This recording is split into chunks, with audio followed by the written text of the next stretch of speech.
All right, we're gonna do a little tech talk here on tillage practices and post-emerge herbicide applications. The title was post-emerge herbicide applications, and I decided we kind of needed to know more about the farm's tillage practices before we can make really good herbicide applications. So we'll go ahead and get started here. All right, post-emerge herbicide applications. We're going to kind of go over different farming practices. Uh, like I said, it really kind of depends on what kind of farming practices you have on your operations to pick the right herbicides, pre and post for your farm. We'll kind of go over the timing of the applications, few herbicides to utilize, and how much can weeds actually cost a farmer. We'll kind of dive into that towards the end there. So different farming practices. We got kind of the top three are conventional till, where we start with black soil out front, get that seedbed nice and prepped. Number two would be our minimum till, where we're kind of going out there fixing ruts, kind of hitting some low spots, just kind of making that field smooth and getting ready for planting. You got some black soil, you got some untouched areas, you got a little bit of both going on out there. And then no till, that's where the guys, they don't go out there with anything. They plant right into stubble. And then a new one that's kind of popping up now is kind of a cover crop planting, where guys are planting winter rye last fall. They're kind of soaking up some extra moisture, and then they plant right into that rye. But these are the top three that we're going to kind of talk about today and go from there. So conventional tillage, what are some of the advantages of it? That the nice thing about going out there and tilling, you get a nice prepped seed bed. That's what I really like about it. The field is always starts out nice and clean, nice and black. It warms up a lot faster in the summertime or in the springtime, especially like this year where we kind of had some chillier temperatures, but it does warm up during the day. So that's a really big advantage, especially for this year. And you need some less chemicals because you really worked up that soil and got all those weeds turned under, so you're starting out nice and clean. Some of the disadvantages of that, of course, is if it's dry, you got a little bit of blowing dirt. And then opposite of that, if you got a lot of rain, you can move a little bit of topsoil that you don't really want to see. Worked ground does dry out a little bit faster. So if you are in a wetter area, that can really help you get into that field a little bit sooner when you're wanting to get going for planting. But then one of the disadvantages is tillage promotes weed growth. So even though you start out nice and black and clean, boy, you just give it a little bit of warm temperatures and a little bit of moisture, and you can watch that field green up real fast, and not the good kind. So then we'll go into kind of minimum tillage here. Like I said, the advantage is, you're not spending a whole lot on fuel. You're just working up parts of the field that really need it. Your low spots, your ruts, just things that you're fixing for the year. You get a little bit of a prep seed bed with doing that. And a lot of times, chemicals, you don't need as many to get going. As some disadvantage of that, of course, you have a little bit of blowing dirt. You're only working up part of the ground. And, those big rains, they can still move soil there. The no-till side of it. So your advantage is you are not losing any moisture because you're not working up that ground. So in a drier climate, this works really good. Your topsoil really stays in place in the high winds. We definitely know about that in South Dakota. We've had lots of high winds this spring for some reason. And then the topsoil doesn't move, like I said, in those big rain events, it stays in place a lot better. It seems like you got a lot of that stubble out there kind of holding the ground together. The disadvantages, the seed bed is not fully prepped. So it's kind of depending on your year. Some years your ground's a little bit harder than others, depending if you get fall moisture, you get that freeze in there. Your weeds, they start growing right away. Your winter annuals, the dandelions, pennycress, they start growing really early. So your fields are usually looking a little hairy a lot earlier on. Most of the time you need early chem pass just to clean up those winter annuals before you actually get out there and plant your soybeans or corn or whatever crap you're going to go for. So, and also, you don't work up the ground, you got a lot of cover out there, your soils don't warm up as fast. We're really seeing that this year with this spring being kind of as cold as it is, that the ground that has not been worked up, them stubble fields, it's staying quite a bit chillier than those worked up fields. But like I said, we got advantages and disadvantages to both of them, but I figured we needed to kind of recap that before we get into what we actually looking at for herbicides. And then we get into the timing of the applications. And I kind of went over this already, but that conventional till, you got a lot of options for that. Some guys like to put pre's out early on, keep, kind of start clean, stay clean, kind of that motto that Bayer came up with. It really holds true with that. Lots of guys will spray, your pre's down before. They won't come in with your Roundup or anything like that until after, kind of prolonging that second application out. So there's different options there. Minimum till, usually it kind of falls into that no-till pattern too. You're not working up the whole field, so a lot of the field doesn't get worked up. You've got those winter annuals coming up, so usually, yeah, throw some chemical out there to kind of clean them up. Thankfully, they're usually pretty easy to kill, so it's nothing too big. But you can also put out your pre's out there too, because we'll go right into kind of your pre-emergent herbicides. Lots of guys like to put some pre's out there. It really helps between your herbicide applications. They are a little spendy, but if you get a nice rain on it, they can really help you out with that whole staying clean advantage. You got your group 15s, those are your acetochlors, like your Warren, your S-metallochlors, you'll do dual 2, and your pioxosulfone Ziduas. They work really good. They take a little bit less moisture to activate, so we use a lot of them in South Dakota. And then you got some of your group 27s, your Callisto, your Balance Flex. A lot of guys will use the Callisto more on the post side of it, but the Balance Flex, you got a little atrazine in there. And then of course your atrazine, that chemical's been around for quite a while here, and it's very widely used, especially over here in South Dakota with all of our kochia. And then on the soybeans, a lot of guys will go out there with some Valor. They'll throw out the sulfentrazone, need a little metribuzin for a little extra kick, and some S-metallochlor or some dual 2, keep them grasses kind of down. And a really nice thing with these pre-emerge herbicides is you can throw some extra fertilizer out there. If you didn't want to take an extra pass with urea, throw your 28, 32% in your chem pass and get those pre-emerge herbicides out there. And then once we kind of get that all set up and get some of your corn, your soybeans planted, we kind of go into the post-emergent herbicides. This is where a lot of guys will throw your glyphosate in, the Roundup. Seems like them grasses, there's always a few grasses that kind of come through our pre's. We got lots of options out there for pre's, but there's just spots out there that really need cleaned up, and Roundup really helps with that. A lot of guys will throw a little extra atrazine in there. It does have good residual. Guys really like that. Throw a little Callisto, Lotus out there, your HPPD inhibitors. They really clean up the field. They're kind of a burner that goes out there. So you got to be careful on how big your corn is. So definitely read your label, see what the height restrictions are. That's a big thing on a lot of these things when you start getting the post-emerge herbicide applications. Is you really want to look at what's your corn crop looking like right now. Get out there, scout it, make sure you can put some Callisto out there. Let's say even if the corn is bigger, you'll probably get some spotting on there.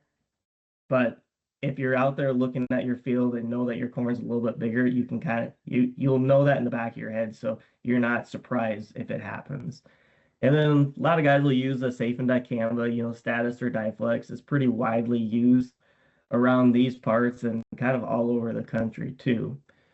Soybeans, you got your new dicamba for this year. We hadn't had it for the last couple of years. It's called Striax from Bayer there. The 2,4-D choline, your Enlist, lots of Enlist acres out there. Liberty, I think almost every acre of soybeans get Liberty that are Liberty tolerant out there. Does a really nice job of cleaning up. That's more like a burner too. It's a contact kill. It's definitely not, doesn't have any residual on it. So you got to really think about that when you're putting your post-emerge herbicides on there, and kind of think back to our pre's out there, and you want to throw some extra pre's out there to keep your field as clean as possible, because we would like to stay at that 2 pass on herbicides or for soybeans, but a lot of times we have to do a 3rd pass in soybeans. We just don't have a lot of good chemicals that keep that ground clean for very long before we have to go out there and start cleaning it up again. If you want to go old school, if you're putting some conventional out there, Flexstar, Cobra, they're still available. Lots of Roundup is getting used out there. It takes out the grasses. If you want, you can also use your clethodim or your Fusilade. It'll clean up that volunteer corn and some of the grasses that maybe the Roundup isn't getting. But those are kind of your big post-emerge herbicides that you go out there to clean up that field and try and get it to canopy and kind of go from there. You don't want to have a lot of weeds out there, because weeds really do rob bushels. And don't forget about Yield Master Solutions. We do have a lot of products out there that we can put in furrow. You can put it post-emerge. We have several good options for any of that. We got the emphasis to go out there and give that plant a little bit of its own nitrogen boost from taking nitrogen from the air. The Nutriquire we put out there, if you're putting manure out there, or any kind of manure, it really helps let those nutrients kind of untie from the soil, be more plants available. Those two are really good. They're kind of my favorites. Fortress Plus, when you're out there putting all those chemicals on your soybeans for post-emerge, it really helps the stress mitigation, and you're getting a big kick of potassium with that too. I really like that. I think everybody should put some kind of stress mitigator out there on every single soybean acre. And then, early on, Rhizostack Repel. We have a lot of areas that have very high corn rootworm pressure. If we throw that on the seed or in the furrow with your other insecticide, it can really help as a biological control for those corn rootworms. So we got lots of good opportunities here in our line of Yield Master Solutions to really help out all of our herbicide applications, whether it's pre, post, later on, early on. Ask any of your LAMs and LSAs. Now's the time to really get that into your program. We should have been selling this a long time ago, but don't ever give up on it, because even those late passes on your soybeans to clean them up, it's an easy time for Fortress or Fortress Plus to get on out there. So don't be afraid to get that Yield Master Solutions book out and really think about the products that we've got that can really help, because we got a lot of good stuff out there that we can throw in with our herbicides. Application best practices, like I kind of mentioned earlier, check the growth stage. Lots of labels out there. They really specify your maximum height or your V stage for corn and soybeans. And there's reasons for that. You don't want to, like we were talking about Callisto a little bit earlier, you get your corn plant up there a little bit taller, it can leave some spotting on there. So it's just little things like that you really got to watch out for. Know that that's a possibility if your corn's a little bit bigger than what you're kind of thinking, if it's growing a lot faster. But always check your stage growth. Go out there, scout your fields, do your due diligence. You took the time, you put the fertilizer out there. Yeah, you're putting the chemicals out there. Go out there and check your corn and soybeans, see what weeds are growing out there, and see what you can use and what you can actually utilize out there. Your weather watch, of course, extreme heat, high winds, rain, not your best timing for applications. It is a hard thing to get out there when there is no wind going or extreme heat, but do your best at getting out there at the right temperatures. I swear your chemicals will work way better if you're kind of watching that heat index, watching your winds, and watching your rain events so that you have a lot of the rain fastness set down for the chemicals that you're using. And don't forget about your adjuvants. These adjuvants, they're crucial to a lot of these post herbicides, especially. You want the chemical to actually stick to the leaves of the weeds. You're already spending money on the big rig going out there trying to clean up these chemicals. We might as well read those labels, make sure the right adjuvants are in there so we can get the best process that we can out of our chemicals. And that's why I put a big reminder on here. Always read product labels, follow the instructions for best use. They're there for a reason. There's been lots of studies on how they work, why they work. Make sure you read those labels and put everything out there as needed, as the label says. And then how much can weeds cost you?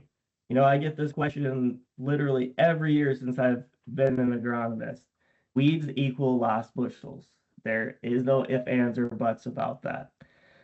Weeds, they rob moisture, of course. The fertilizer, especially this year, fertilizer expensive. They are taking in the fertilizer that you put out there for the corn and soybeans, so they can take the bushels out from there. And sunlight, there's been actually fields that I've gone out there that the weeds are taller than the corn, and that is definitely not a good sign. But weeds can rob the sunlight too. So, like I said, weeds equal lost bushels. And I'll go through a couple little scenarios here. Uncontrolled weeds in soybeans can cause up to 35% yield loss. And 35% doesn't sound like a big number, but just by missing that early application window, cleaning up those weeds, you can result in an immediate 7 bushel drop. And even at our $11 bushel beans, that's still $77 an acre. So it adds up very fast. And 7 bushels really is not that much. That's just the starting of that 35%. So really get out there, scout your fields, check your weeds, get them fields cleaned up, because like I said, they are a yield robber. And kind of the same thing in corn, only I think weeds can be even worse in corn because they can exceed over 50% yield loss. Letting the weeds get to 6 to 12 inches tall, you can automatically take off 30 bushel off your yields right off the top. Even at $4.50 corn is kind of what they're projecting for this year. At 30 bushels, that's $135 an acre. We're talking real numbers here, just because we didn't get out there and spend $20, $30 on a chemical pass. Didn't think that we could afford it. But when you start actually looking at what kind of yield robbing you can see from not having good control, it's very cost prohibitive to go out there with that extra pass of chemical to clean it up, because these numbers add up real fast out in your everyday life. So just some food for thought there. Weeds can cost you a lot of money, more than what guys really think sometimes. Even in a down market, it really adds up fast. Your operation knows best. We're here to help. It all starts with what kind of farming practices you got going out on your farm out there, whether you're starting with a clean field that's worked up, all conventional tilled, or you're going out there in stubble from last year where you're trying to retain as much moisture as possible. And that's where you can really start your chemical programs. Whether you're going out there with pre's, your post-emerge, you can pick the right ones, get out there, make sure and scout your fields, scout your fields, scout your fields. You took the time to get that plant in the ground, get it up and growing, money on fertilizer, you might as well follow through and finish the year out strong by seeing what's actually growing out there and checking your fields out. So make sure and get out and scout. And always follow your labels and guidelines. They're the best things that are out there. You know, even guys that's been out in the field for 20, 30 years, they still take the time to look at labels and refresh their memories just to make sure that they're doing the best practice possible out there for it. You know, chemicals aren't cheap, so utilize them with timely applications, and your fields are going to be a lot better off, a lot cleaner, and everything's going to work a lot better in your favor. So yeah, don't be afraid to get with your LAM or LSA.